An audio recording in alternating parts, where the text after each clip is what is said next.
আলহামদুলিল্লাহি ওয়াসসালাতু ওয়াসসালামু আলা রাসূলিল্লাহ। সম্মানিত দর্শক মণ্ডলী,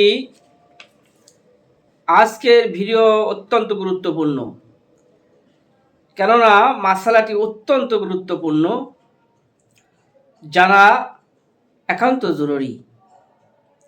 মাসালাটি হলো হিজরার পিছনে ইক্তেদা জায়েজ কিনা। হিজরার পিছনে ইক্তেদা করা জায়েজ কি না? উত্তর হলো না। হিজরা যদিও আমলে এলেমের দিক দিয়ে উত্তম হয়, তবুও তার পিছনে ইক্তেদা করা জায়েজ হবে না।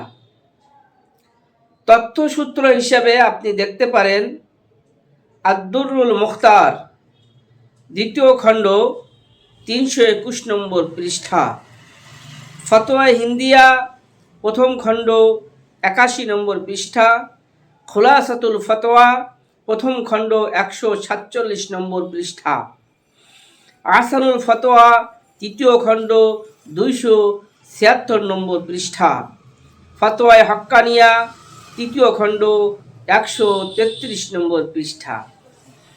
আমার ভিডিও ভালো লাগলে সাবস্ক্রাইব করবেন আর অন্যের কাছে শেয়ার করে দিয়ে এই মহৎ কাজে, নেক কাজে সহযোগিতা করবেন। আল্লাহ রাব্বুল আলামিন আপনাকেও সওয়াব দান করবেন।